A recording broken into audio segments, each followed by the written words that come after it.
Hello, hello, hello. Let me share this to my group right quick. Okay, that's done. So, welcome to our coffee and curriculum chat. My name is Michelle, aka the Ignited Teacher. And what I do on this channel, because I have another one, is I share research-based strategies for teachers, math interventionists. Also, let me turn this off. Hold on one second. I also help with math intervention through the implementation of my math intervention cycle. And all of these strategies, I try to make sure that they're small enough so that you can implement them in your classroom as early as the next day. Let me see where I am, make sure my sound is working. And I'm hot, as always. Winter is coming because you can tell I have my hair down. Normally I have it up. Um, Still in litigation with my insurance company. So we're still using portable air conditioning, but I sweat just easily. So you might see me fanning because, yeah, the sweat is weird. I don't know. It's something in my family. We sweat a lot. So, and easily. So it's not that I may be hot, it is I am, and the sweat just drips. So, if you are watching this on the replay, if you are watching this live, let me know where you are watching from, what grade level you teach or support, or grade levels you support, and we're going to hop right into it. So, before we get started, I want to share this resource with you all. It's called Principles to Action. I love, love, love this book from NCTM. It is a ebook, but it also can be purchased hard copy. I have the ebook purchase for it, and also I have a membership to NCTM. So it's called, and they've written this a while back, which is called Principles to Action, Ensuring Mathematics Success for All. And I wanted to share these teaching practices with you all today because we need to keep at the forefront, whether we're intervening as intervention or any type of support for mathematics. These are the mathematics teaching practices. The first one is establish mathematics goals to focus on learning. Effective teaching of mathematics establishes clear goals for the mathematics that students are learning, situates goals within learning progressions, and uses goals to guide instructional decisions. Second one is implement tasks that promote reasoning and problem solving. That's self-explanatory.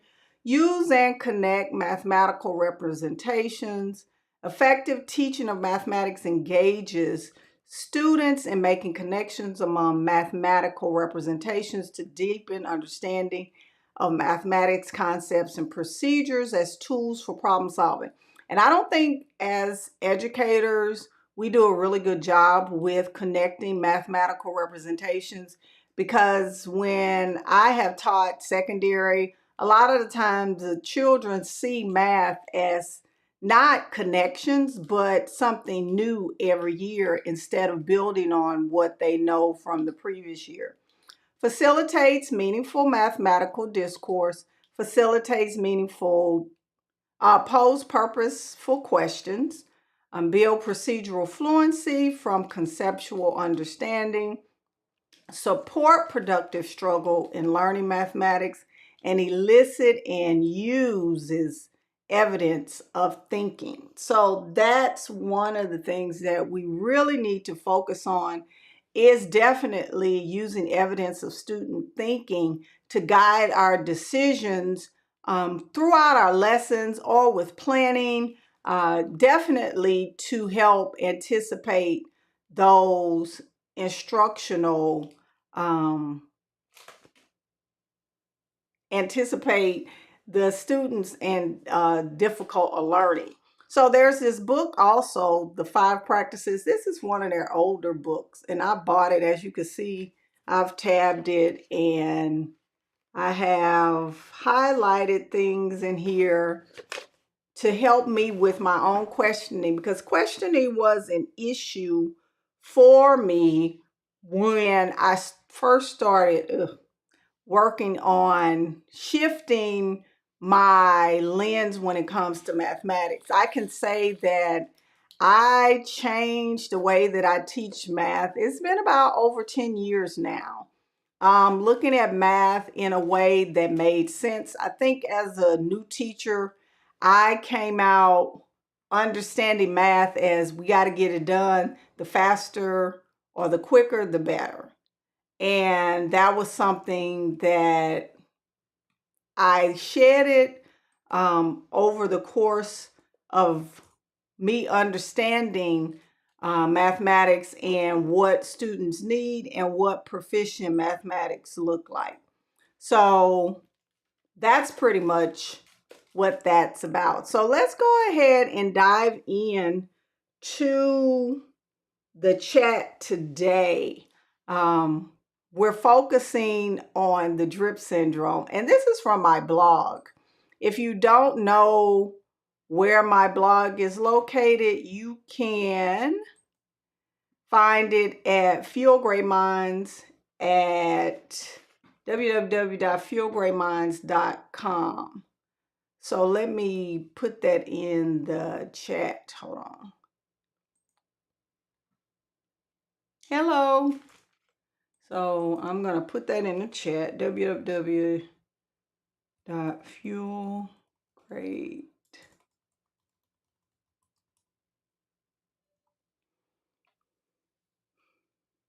Oh,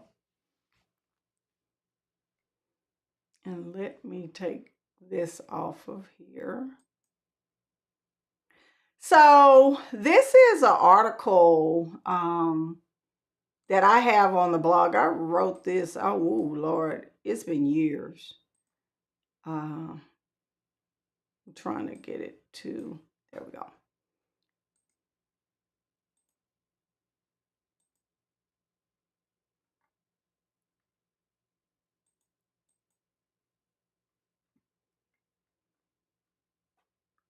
And in this article, well, the name of it is Anecdotal Notes in Tier 2 Instruction.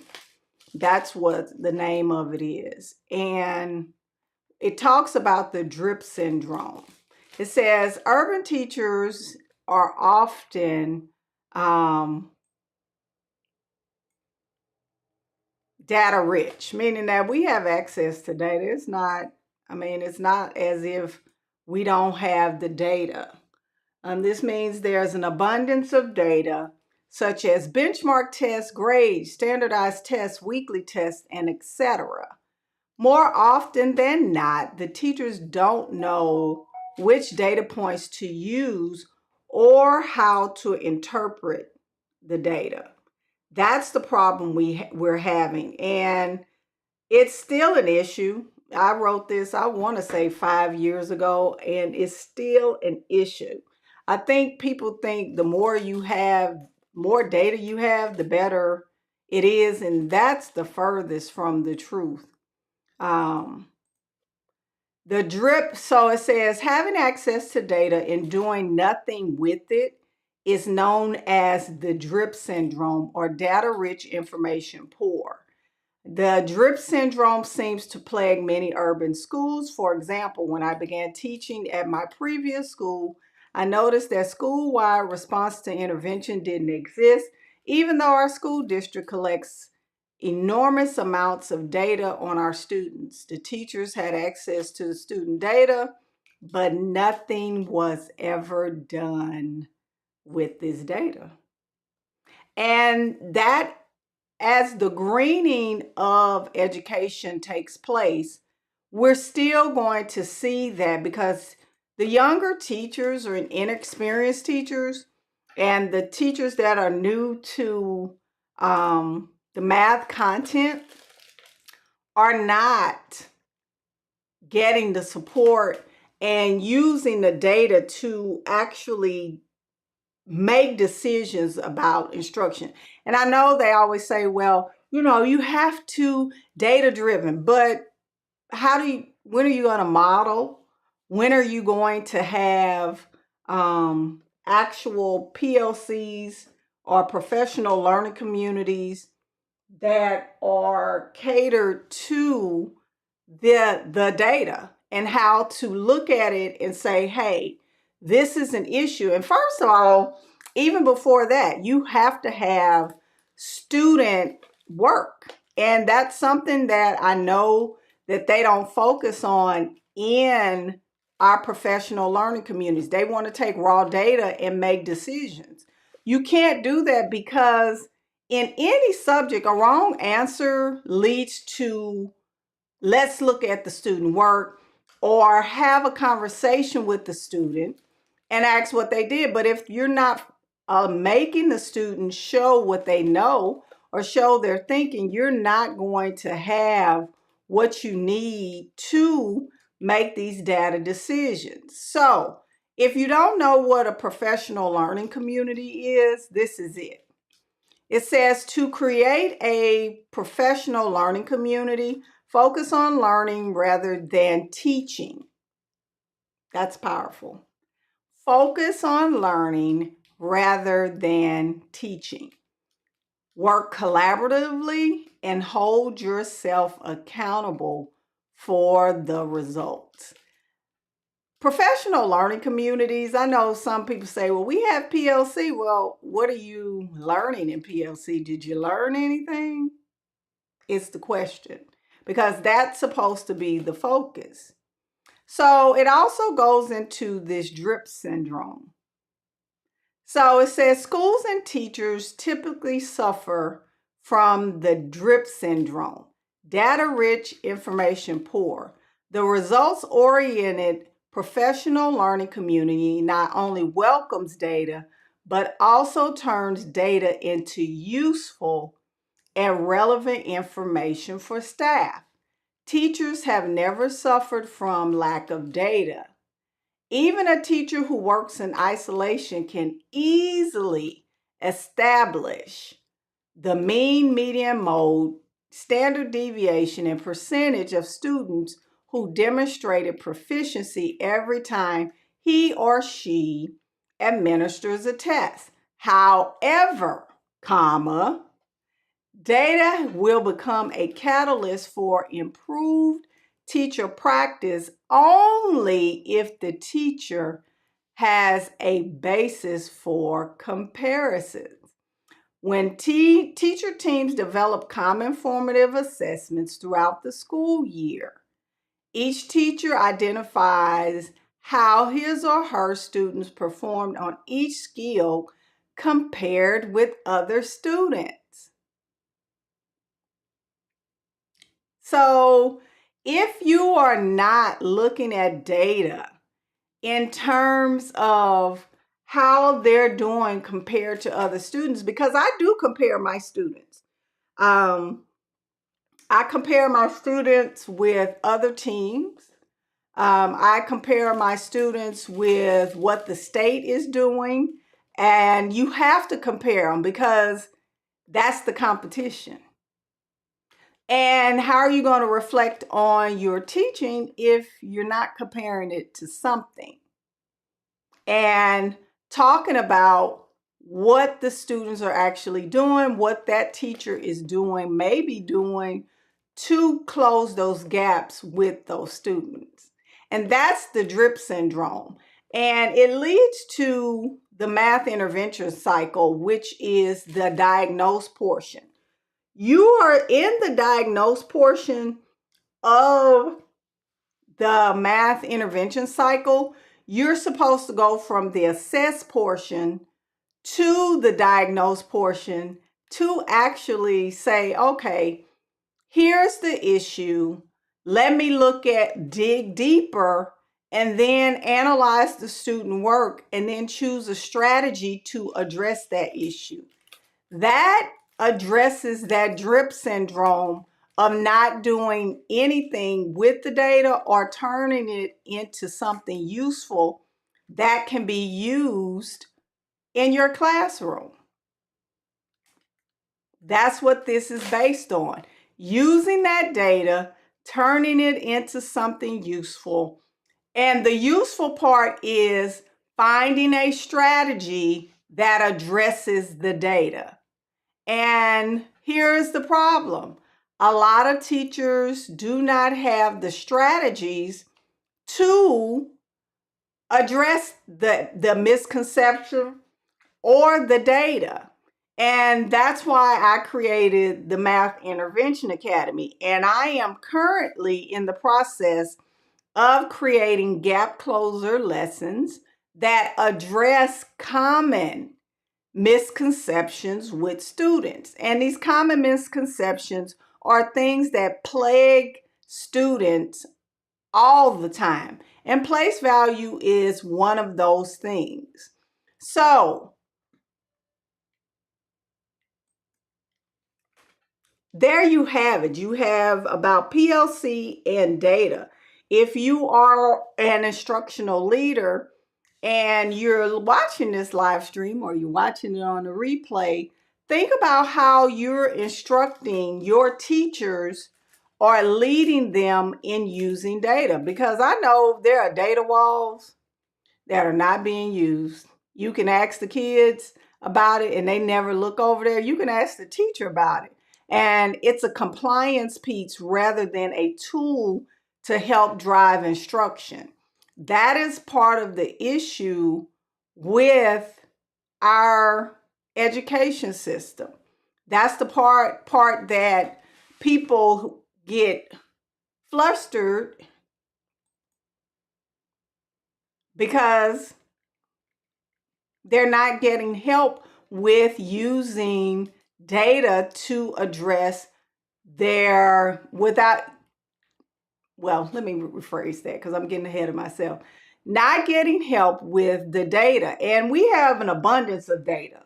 And I don't understand why we have to collect so much data on these kids. We don't need that much. Platforms that I use is based on what type of information I can get from them. We have end of year tests. Now we have standardized tests. Then we have unit tests. Then we have weekly tests. Then we have formative assessments. How are teachers supposed to know which one to use and when? Because we have so many assessments. Now, I can tell you formative assessments, what you see in the classroom is the queen, it's the ace. And it trumps everything else, because what you see in the classroom with your two little eyes is truth. Please don't play it down, say, oh, well, they just made a mistake. No, that is what is going on in the classroom. Then the second piece is you look at those other forms of data, standardized tests. Then you look at your criteria reference test, which is your state test. Then you look at unit tests and your weekly tests to see if it's actually coming out in the wash. A lot of teachers don't do that. They say, oh, I'm just going to look at their unit assessment and never look at the student work, because they're not making the kids do the student work. If your students are not taking a paper and pencil test, you need to make them fold that paper in half and number those squares to show their work so you can see what they're doing. You can't fix what you can't see. And I tell students all the time, and teachers, Albert Einstein had to use paper. So what makes you think that a child that's a tier 2 or tier 3 student does not have to use that. So those are specific steps that you need to take as a teacher before you can say, well, this child is not making it. So some areas, and I'm about to wrap this up, some areas that you can use for target for intervention. Always place value. If you're secondary, that's going to be your your equations. They will tell you whether your children are proficient in number and operations coming from elementary school. And 9 times out of 10, they're not. Because equations, you have to be able to multiply and divide integers. And I know that they have calculators. I know in Texas they have calculators in 8th grade, but if they can't interpret graphs and reading a graph or the coordinate plane, that starts in elementary school. It's not something that starts in middle school.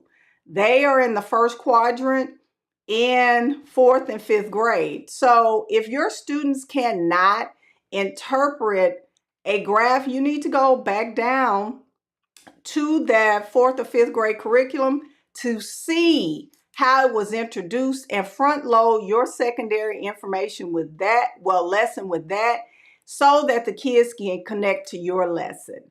And I know there was a teacher in one of my workshops last week, and she was saying that she don't have time to track. And I get it, because high school, there's over 100 kids. So I'm not a big proponent of small group instruction in high school.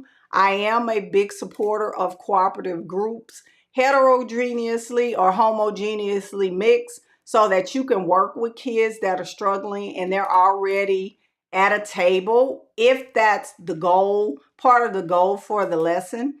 But front loading your instruction in secondary is a must, because the kids' gaps are large, and the cooperative learning will help you narrow it down to where you can help groups within a lesson. If you're not doing cooperative grouping in your high school classroom, you are missing out on a lot, to where you can bring that class down smaller in terms of view and focus. Because if you have your higher level kids working together already, and you just have the other children working together, it makes it a lot easier. I'm saying that from experience, because I've done it.